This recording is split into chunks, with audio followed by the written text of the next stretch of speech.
Du coup, bonjour à tous, enchantée. Du coup, je m'appelle Claire, je suis ingénieure de formation, ce qui me pousse évidemment vers des sujets plus tech comme celui-là. De base, j'étais plutôt dans le traitement d'image, donc l'ancêtre de l'IA, filtre de convolution, etc. et l'entrepreneuriat. Et en fait, ma première expérience professionnelle, je l'ai faite dans une boîte qui était implantée entre Paris et San Francisco.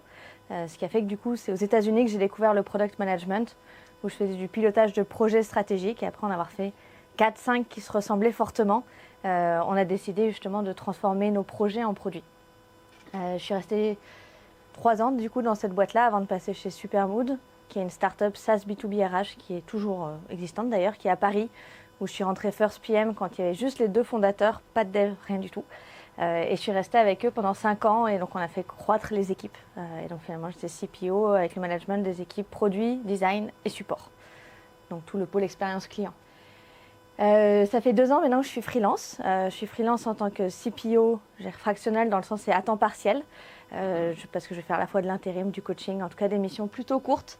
Et je suis aussi bénévole au sein de Willa, qui est un incubateur pour les femmes entrepreneuses, et au sein de l'Avant-Garde. Donc s'il y a parmi vous des femmes qui managent, des product managers, l'Avant-Garde est une association qui va favoriser du coup les carrières de ces femmes et aider plus de femmes à être managers dans le produit. Et du coup, je me suis spécialisée au fur et à mesure dans les refontes. Et au fur et à mesure des refontes, je me suis rendu compte qu'il y avait un vrai sujet sur les produits et l'accumulation de produits. Et comment est-ce qu'on met fin à des produits ou des fonctionnalités avant d'avoir un énorme Frankenstein. Et quand j'ai commencé à vouloir aider mes clients en se disant, bon, on a un vrai sujet, il y a des choses qu'il faut arrêter, qu'est-ce qu'on fait, quelles sont les bonnes pratiques, je me suis rendu compte que c'est un sujet qui est très peu abordé. Et donc on va avoir plein de mots différents, plus ou moins poétiques, de sunset, de unshipping, mettre à la retraite, voire tuer des produits, d'où le titre de ce talk. Mais finalement assez peu de ressources et de documentation. Et du coup ça m'intriguait de savoir déjà, ici dans la salle, déjà bêtement, qui a été félicité quand il a lancé un produit ou une fonctionnalité. Ça normalement ça va. Qui a déjà arrêté un produit? Ok, donc pas mal quand même, un tiers. Qui a déjà été félicité parce qu'il a correctement mis fin à son produit. Donc là, il nous reste 2 personnes dans la salle. Et pour tous ceux qui n'ont pas levé la main, combien de zombies est-ce que vous avez laissé derrière vous parce que vous auriez dû tuer ces fonctionnalités ou ces produits? Ouais, je pense qu'il y en a pas mal. Qui ont vécu beaucoup plus loin, merci pour ton honnêteté, que leur temps de vie. Et pourquoi je dis je pense qu'il y en a pas mal d'entre vous parce que quand on fait de l'innovation, quand on regarde que ce soit les taux de succès des startups ou même des métriques que vont utiliser Osterwalder, on se dit qu'il y a 9 idées sur 10 qui ne sont pas viables. Donc ça voudrait dire que par rapport à nos mises en prod, il y a environ 9 choses sur 10 qu'on va mettre en prod et qui n'étaient pas des super idées initialement. Et pourtant, on en tue beaucoup, beaucoup, beaucoup moins. D'où la discussion aujourd'hui de se dire pourquoi est-ce qu'il faut tuer des produits, ça va être quoi nos mobiles de crime, comment on détecte les candidats potentiels et comment on va arriver à mettre fin correctement à ces produits. Et pour moi, juste la fin, ce sera comment on va un peu plus loin et comment est-ce qu'on met en place une culture dans la boîte qui permet que ce soit plus simple de mettre fin à des produits ou à des fonctionnalités. Parce que si la plupart de vous ne l'ont pas fait, ça veut dire qu'il y a beaucoup de boîtes qui n'ont pas du tout l'habitude de le faire. Et donc pourquoi on tue des produits? Je voulais vous parler d'une connaissance ancestrale pour ceux qui ont déjà fait un potager, qui est que quand on a un potager, on peut se dire plus je vais planter de choses, plus ça va pousser. Et donc c'est ce qu'on fait quand on crée une start-up au début, on sème plein de graines, on crée plein de fonctionnalités jusqu'à trouver un market fit. Le souci c'est qu'une fois que tout ça commence à pousser, il commence à y avoir de la concurrence pour le soleil. Et donc si on ne va pas aller élaguer et on ne va pas supprimer justement cette compétition entre des produits, entre des fonctionnalités, tout végète. Et il n'y a aucun produit ou fonctionnalité qui va pouvoir vraiment se démarquer, attirer l'attention des clients parce qu'il va y avoir trop de choses. Et donc c'est quelque chose qu'on sait déjà dans le jardinage. Et quand on regarde en plus ce que font les très grands, là j'ai mis Google, Netflix fait exactement pareil, ils vont avoir vraiment des cimetières d'idées et de produits qu'ils ont décidé d'arrêter. Google tout seul, il y en a 296. Donc il y a une page web qui s'amuse à lister tous les produits, pourquoi ils ont été arrêtés. Et eux, ils considèrent que c'est un choix stratégique. Donc si vous mettez fin à un produit, une fonctionnalité, vous êtes monté d'un cran stratégique par rapport à quelqu'un qui va faire de l'itération sur un projet existant. ce qui est assez loin de la culture qu'on va retrouver aujourd'hui, où souvent on va plutôt récompenser justement les lancements de produits que les fins de produits. Et souvent les craintes que je vais voir, c'est on risque de perdre ces quelques clients qui utilisent la fonctionnalité, et peut-être que pour eux, ces 2-3 clients, la fonctionnalité elle est hyper critique. Ou alors on va dire toute l'équipe, il y a plein de développeurs qui ont bossé dessus depuis hyper longtemps, est-ce qu'on réinvestirait pas un peu pour voir si on ne peut pas l'améliorer plutôt que juste arrêter ce projet parce qu'on a quand même été assez loin dedans. Et on va oublier le deuxième pan qui est tout ce qu'on peut gagner. Donc déjà, j'allais dire classiquement de côté opérationnel, tout ce qui va être moins de temps passé sur de la maintenance, moins de tickets, moins de demandes support, un onboarding plus simple, des process plus simples puisqu'on va avoir moins de choses, et donc globalement un meilleur focus des équipes sur ce qui apporte de la valeur. Et il y a tout un deuxième pan stratégique qui va être, ok, il y avait peut-être 2-3 clients sur les vieilles fonctionnalités, mais du coup en les supprimant, on peut avoir des clients qui sont beaucoup plus ciblés, qui veulent beaucoup plus la même chose, et donc être sur un marché qui est beaucoup plus porteur parce qu'on va pouvoir se concentrer sur la valeur pour ces clients-là. On va avoir du coup une offre plus nichée, donc plus facile à marketer et à vendre, puisqu'on aura une proposition de valeur unique à aller promouvoir, et pas, je ne sais pas combien de packages côté commerciaux par exemple, et souvent on améliore la marge. Parce que plus on a de produits, plus on est obligé d'étioler les ressources, côté dev, et plus c'est dur d'avoir une bonne rentabilité par produit. Les boîtes qui ont moins de produits souvent ont tendance à avoir une meilleure rentabilité.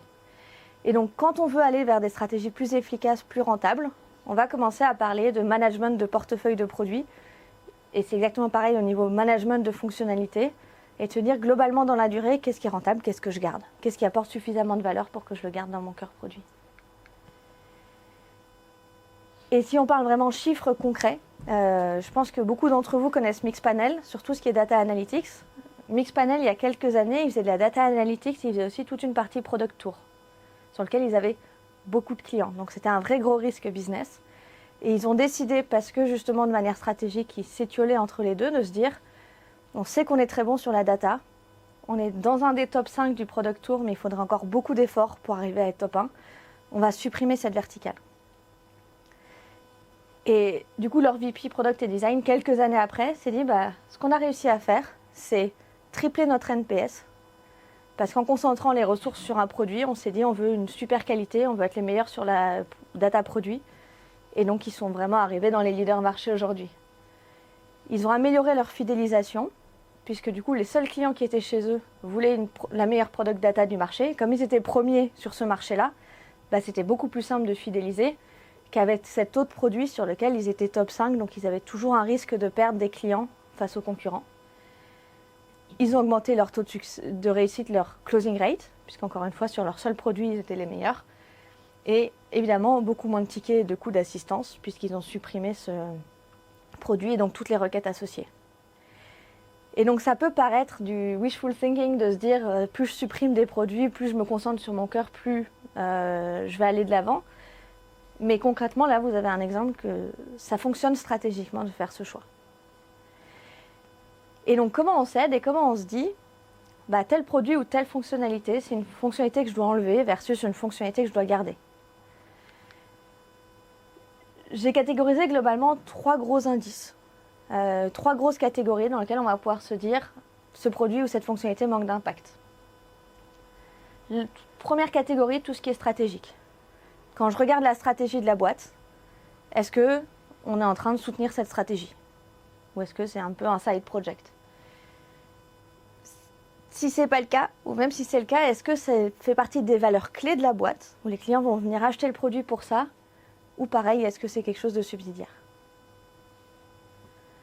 Ensuite, on va voir tout ce qui est besoin utilisateur. Est-ce qu'aujourd'hui, ce produit, c'est le meilleur du marché? C'est la meilleure manière de répondre à ce besoin utilisateur? Ou est-ce qu'il y a des meilleures options? Et la dernière, ça va être tout ce qui est rentabilité. On en parle de plus en plus, mais c'est quand même assez peu mesuré encore aujourd'hui. Et de se dire, est-ce que ce produit il a un impact sur notre efficacité, notre rentabilité? Est-ce qu'on va le vendre? Et en ce moment, de plus en plus, il y a la petite question bonus qui est, est-ce qu'on a assez de ressources pour faire de ce produit un leader marché? Puisqu'il y a de plus en plus si ce n'est de plans de licenciement, en tout cas, il y a de moins en moins de recrutement. Donc, qui dit moins de ressources, dit théoriquement, on peut maintenir moins de produits. Et c'est par exemple, ça fait partie des choix forts qu'ont fait Payfit quand ils ont fait un de leurs plans de licenciement, de dire on va devoir couper des verticales produits entières, puisqu'on a moins de personnes pour bosser dessus. Donc il faut être pragmatique sur ce qu'on arrive à maintenir et ce qu'on arrive à amener plus loin avec les nouvelles ressources dans nos équipes. Et pour vous donner des exemples concrets, sur tout ce qui est alignement stratégique du coup, un exemple célèbre, ça va être Twitter Fleets.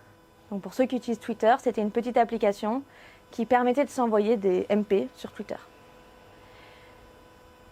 Il y avait de l'usage, mais seulement des utilisateurs existants, et surtout, c'était pas aligné avec le côté public de Twitter.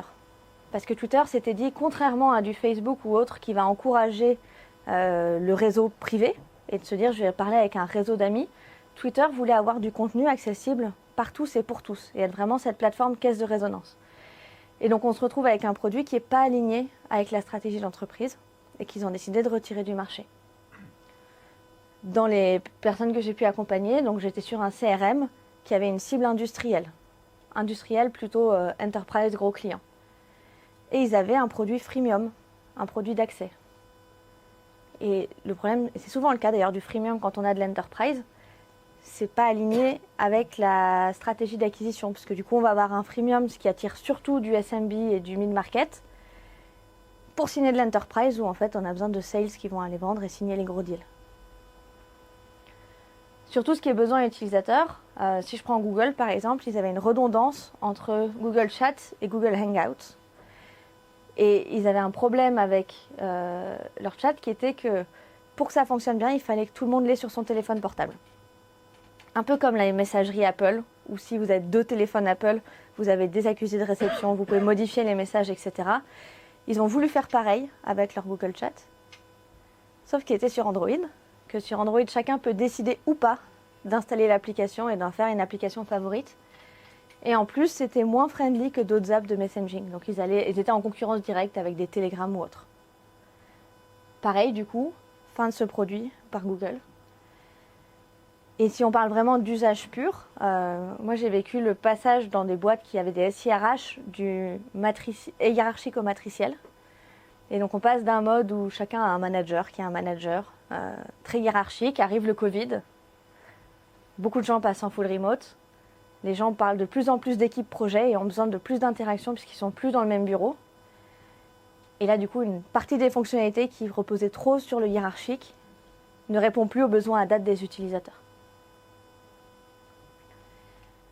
Et sur le troisième pilier, qui va être tout ce qui est ROI et rentabilité, il y a Twitter qui a tué Periscope et qui très clairement dit dans l'annonce, eux ils font des press releases même quand ils tuent des produits, et qui disent très clairement, en fait c'est pas possible, c'est une application qui depuis trop longtemps est en mode maintenance et qui nous coûte trop cher même uniquement en mode maintenance.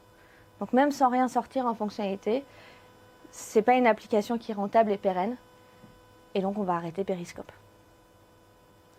Souvent, dans les applications que nous on peut avoir, il va y avoir tout ce qui dépend de logiciels tiers et qui engendre des frais. Donc là, les IA, je pense qu'il y a une bonne partie des fonctionnalités qui seront jugées non rentables dans quelques mois ou années. Avant, il y avait aussi tout ce qui était SMS, où comme il y a un coût à l'usage dans le produit, si ce n'est pas répercuté sur l'utilisateur, il vaut mieux que la fonctionnalité apporte vraiment beaucoup de valeur, sinon elle devient très vite non rentable et chère, et elle va venir greffer le PNL du budget, du projet. Et donc du coup, elle va avoir un problème et un impact sur la rentabilité. Encore une fois, il y a je vois assez peu ce calcul-là quand il y a une fonctionnalité qui est lancée, alors que c'est hyper important pour une boîte d'arriver à vendre des produits rentables. Et donc moi, ce que j'ai essayé de mettre en place pour aller accompagner justement ces personnes qui faisaient des refontes et qui ne pouvaient pas tout refondre, parce que souvent c'est ces projets-là que j'accompagne, c'était de se dire, ok, on va prendre tout ce qui existe aujourd'hui, en fonctionnalité ou en produit. Là, c'est des exemples de fonctionnalités d'un CRM. Et on va se mettre d'accord sur des statistiques et des critères de choix. Donc là, je vous ai mis plein de petits exemples sur la stratégie, la compétition, l'usage, la satisfaction. Chaque boîte peut choisir ses critères. Il faut juste que tout le monde soit d'accord et qu'on évalue tous les produits ou toutes les fonctionnalités sur les mêmes critères pour qu'on sache tous se mettre d'accord sur un produit qui commence à passer dans le rouge. Et donc là, ce qu'on avait choisi, c'était de se dire, on va prendre sous un gros chapeau tout ce qui est criticité business, qui était un mix d'alignement stratégique, plus de compétition, plus de valeur client, plus, classé. tout ce qui est coût de la dette et coût des développements custom. Donc à quel point cette fonctionnalité allait nous coûter cher et à quel point c'était important du coup de la refaire. Et pour chacune, donc on n'avait pas d'usage malheureusement finalement, on s'est mis d'accord sur est-ce qu'on va le mettre à jour, est-ce qu'on va le garder tel quel, ou est-ce qu'on va soit l'externaliser, soit le décommissionner. Parce que quand on se dit on va arrêter la fonctionnalité, il y a quand même un soft landing, un choix un peu plus simple qui est de dire je l'externalise. Je le fais plus, mais je redirige tous mes clients vers un partenaire et je vois si je m'intègre avec ce partenaire au cas où ça me coûte moins cher. Ce qui de temps en temps atténue la décision de juste dire en fait je décommissionne et j'arrête ce produit. Ça coûte aussi beaucoup plus cher, donc quand même à vérifier en termes de rentabilité. Mais ça reste moins cher que de garder en développement in-house ce développement-là. Donc à vous de voir quels seraient les critères dans votre boîte pour se dire je vais analyser mon portefeuille, je vais analyser mes fonctionnalités. Mais en tout cas, ce qui est important, c'est d'avoir à un seul endroit et avec des critères sur lesquels tout le monde est d'accord, toutes ces fonctionnalités, d'aller le voir tous les trimestres par exemple, en se disant où est-ce qu'on en est qu'il y a des choses qui ont changé et est-ce qu'on a des décisions à prendre. Une fois qu'on a ce tableau, moi j'aime bien par exemple faire des matrices en se disant si je prends deux axes qui vont être la valeur, où j'ai mixé valeur utilisateur plus stratégique, et la rentabilité, qu'est-ce que je fais, comment je positionne ces fonctionnalités, et qu'est-ce que je garde, qu'est-ce que je supprime. Ce qui est assez simple, c'est forte valeur, forte rentabilité. Bon là on est sur un produit phare qu'on va surveiller, mais globalement tout se passe bien.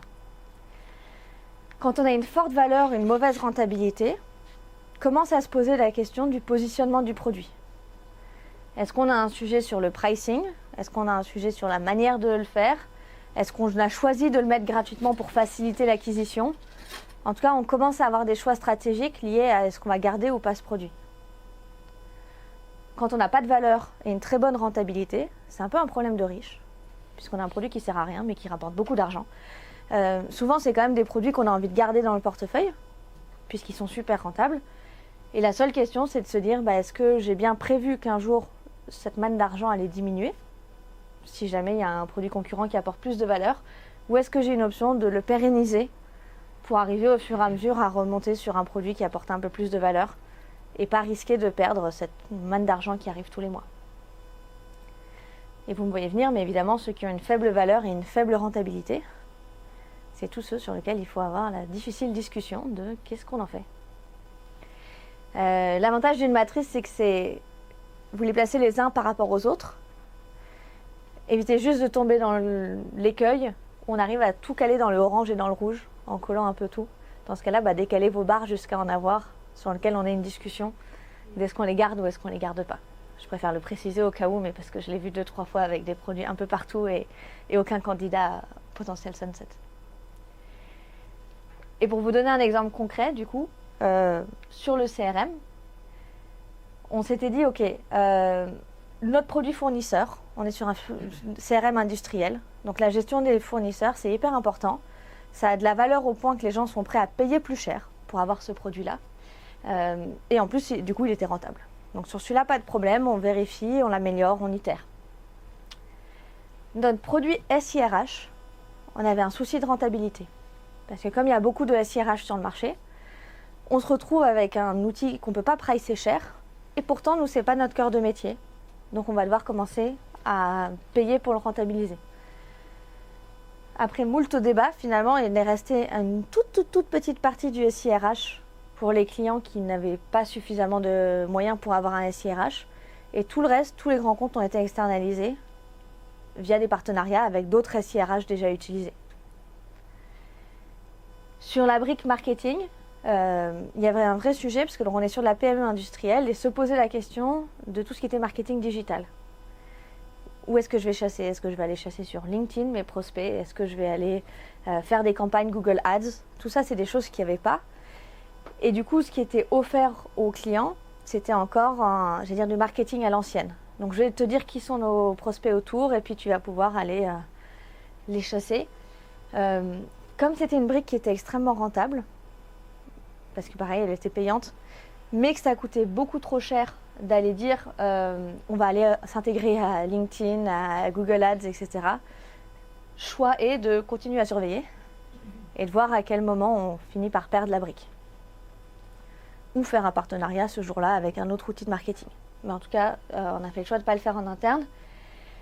Et le plus dur, ça a été sur la brique qualité, sur laquelle il y avait quelques clients. Donc tout ce qui est gestion des demandes de qualité, mais qui apportait ni assez de valeur et qui n'était pas rentable parce qu'ils n'ont jamais réussi à le vendre. Donc c'était juste inclus dans l'abonnement de certains clients. Et donc là, c'est un processus assez long, mais d'essayer d'aller voir avec les clients comment est-ce que vous pourriez faire autrement, comment nos autres clients aujourd'hui font autrement, et du coup, qu'est-ce qu'on peut vous proposer comme solution pour gérer autrement votre qualité.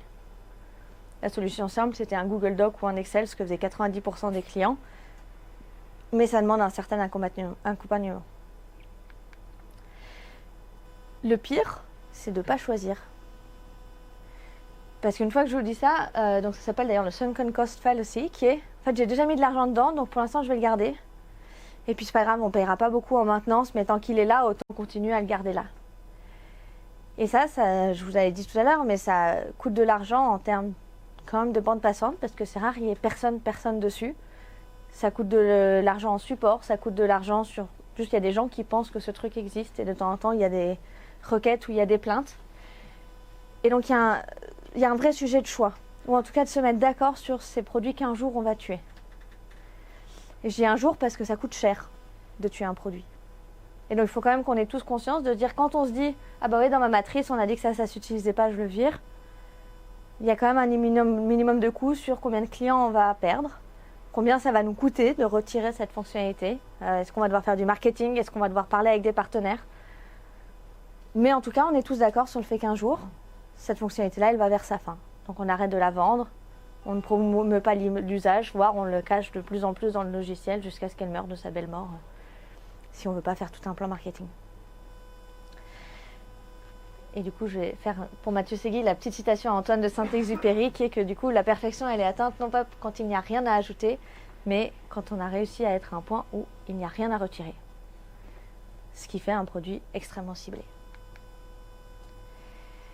Maintenant, ok, on s'est dit qu'on allait tuer ce produit. Comment on arrive à réussir la fin de produit? Pour moi, il y a 3 gros piliers. Le premier, c'est méthode d'exécution. Comment je me mets d'accord sur les produits qu'on va tuer? Une fois qu'on a décidé de tuer ce produit ou cette fonctionnalité, dans quel ordre on va le faire? C'est quoi notre protocole? Plus c'est standard, plus c'est simple. Puisque du coup, ça enlève une partie de l'émotionnel dans la décision et on a un process et c'est ancré dans la culture. Ce qui m'amène au deuxième pilier qui est hyper important, c'est comment je vais aller accompagner l'humain. Parce qu'on est quand même sur des gens qui ont bossé dessus. Donc, souvent d'ailleurs, il y a des PM qui ont l'impression d'être mis au placard quand on leur dit « tu vas bosser sur ce produit qu'on veut tuer », alors que c'est un vrai projet stratégique, mais c'est un produit qu'on est en train de tuer. Comment on accompagne la squad et comment on fait en sorte que le leadership aille soutenir suffisamment cette initiative pour combattre l'inertie de tous ceux qui préféreraient rester dans le status quo. Il y a aussi tout un travail sur la perte de revenus à court terme. Alors je peux vous dire, c'est quand même pas un bébé, mais ça a quand même beaucoup d'impact émotionnel. Et donc quand on fait du produit depuis un bout de temps, chez Supermood par exemple, je suis restée 5 ans, j'ai dû tuer pas mal de choses que j'avais construites en arrivant. Et donc c'est quand même un vrai travail sur soi de se dire, bah voilà, c'est des erreurs que j'ai faites ou c'est des choix stratégiques qui aujourd'hui sont plus alignés. Et c'est pas un échec de dire je vais mettre fin à cette fonctionnalité. Ça fait partie justement de la valeur que j'apporte à l'entreprise.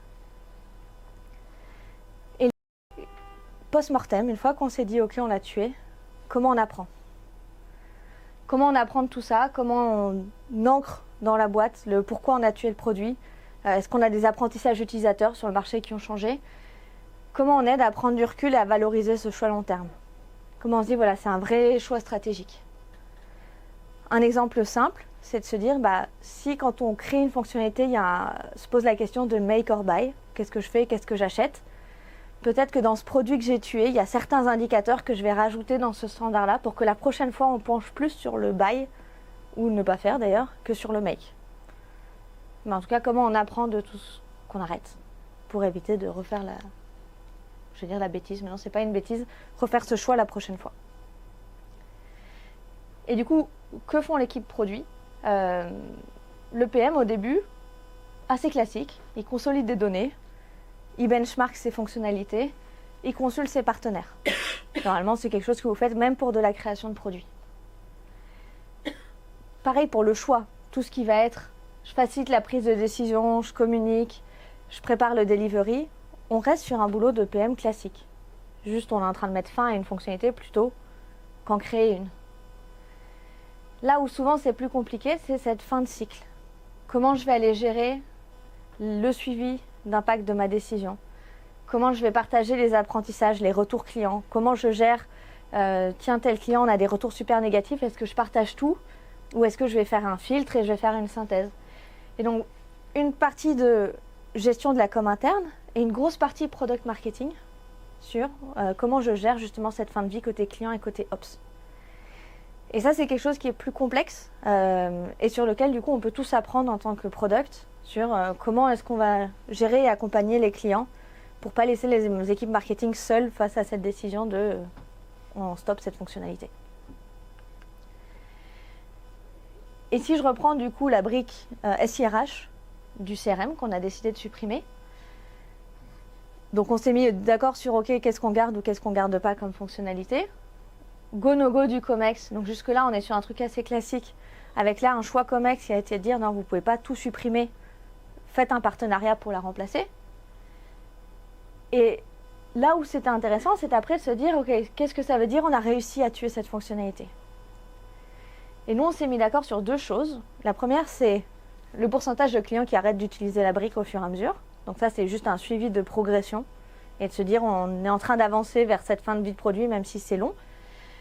Mais le deuxième, c'est le pourcentage de clients chez qui on va récupérer de la donnée SIRH. Parce que comme on intègre des nouveaux SIRH, on va avoir des clients dans notre portefeuille qui n'utilisaient pas notre brique parce qu'ils avaient leur SIRH et dont on n'avait pas la donnée. Et donc, un des paris, c'est de se dire, maintenant qu'on va avoir plus de SIRH intégrés, on aura peut-être beaucoup plus de données clients qu'avant, puisqu'on avait un faible usage sur la brique. Encore une fois, c'est un pari. On verra si on arrive à faire ça. C'est encore en cours.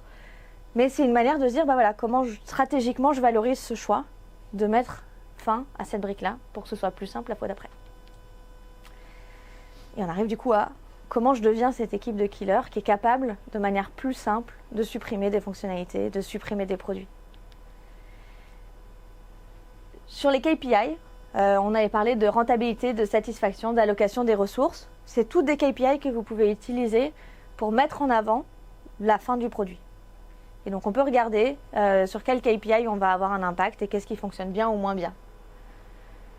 Sur le SIRH, on avait choisi de bosser sur les coûts de maintenance, puisqu'il y avait un vrai sujet de combien coûtait ce produit.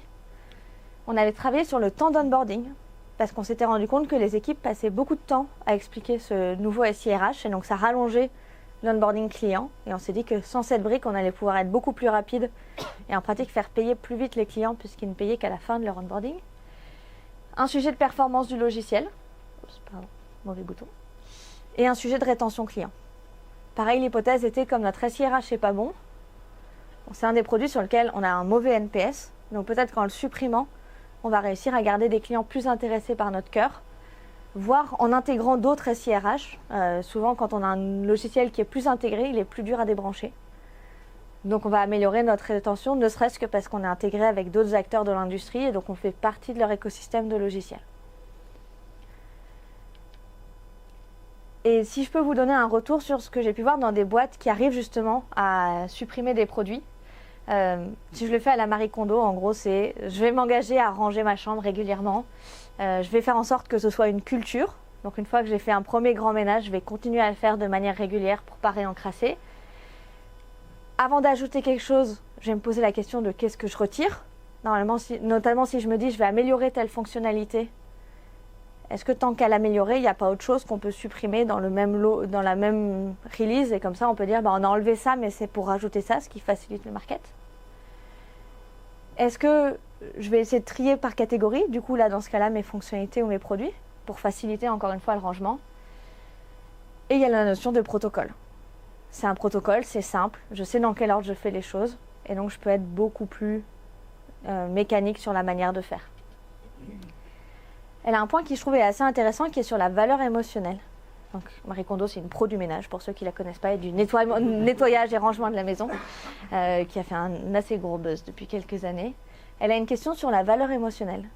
De se dire, si j'ai quelque chose qui ne sert à rien, est-ce que je le vire ou pas? Si moi, il m'apporte de la joie parce qu'il me fait penser à quelque chose. Et c'est assez important quand vous décidez de tuer un produit, parce que de temps en temps, il y a des produits où tout le monde dans la boîte a un fort attachement émotionnel. Et peut-être que ça ne devrait pas, peut-être qu'il n'y a pas d'historique, mais en attendant, c'est une réalité avec laquelle il faut composer. Et donc entre ça et un produit à plus faible attachement émotionnel, de temps en temps, ce produit-là va survivre plus longtemps.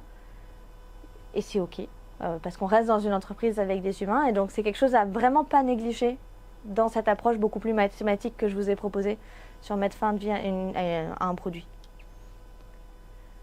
Et donc ce qu'on va retrouver en termes de routine, si on sort un peu du Marie Kondo, et qu'on revient dans le produit, ça va être des revues trimestrielles de portefeuille, des post-mortem systématiques, quand j'ai mis fin à quelque chose ou à une initiative, qu'est-ce qui s'est passé, des indicateurs de sunset dans les objectifs de département. Notamment se dire, peut-être que chaque année, vous devez avoir tué un truc ou deux trucs pour commencer à se dire c'est bien et c'est valorisé. Tout ce qui est process, encore une fois, pour faciliter la démarche et se dire que c'est quelque chose qui est ancré. Et ce qu'on va retrouver aussi dans ces boîtes-là, c'est un vrai soutien du management sur le fait que tuer un produit, c'est bien, ça veut dire qu'on avance, ça veut dire que c'est un gros choix stratégique. Et ça, c'est un vrai changement culturel à mettre en place au fur et à mesure, parce que tant que côté management, il y a cette vision de le produit doit continuer à ajouter des fonctionnalités, c'est quand même assez peu probable que individuellement on se dise moi ce mois-ci j'ai supprimé 3 fonctionnalités dans une boîte qui considère que c'est un gros échec, évidemment. Désolée. Hop. Et donc quand on parle de planifier du coup votre passage à l'action, si là demain vous devez repartir et vous vous dites ok, maintenant c'est très bien tout ça, j'ai des produits, j'ai des fonctionnalités, qu'est-ce que je fais? Première chose, évaluer l'existant. Commencez à avoir une première matrice en vous disant voilà comment j'évalue, pour commencer à proposer les arbitrages et en discuter dans la boîte. Peut-être qu'on va tuer ce produit, c'est un peu prématuré, mais qu'on peut déjà discuter des ressources. De se dire, tiens, il y a quand même beaucoup de ressources sur ce produit-là par rapport au ROI qu'il va avoir. Et au fur et à mesure, commencer à ancrer ça. Et ce qui va être super important, c'est le jour où vous arrivez à valider le fait qu'on arrête un produit, de prendre le temps de le faire bien.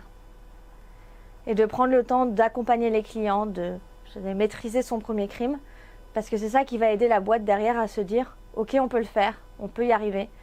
Donc je disais, ce sera un peu plus long, il y aura un peu plus d'émotionnel à gérer, mais on est dans un changement de culture.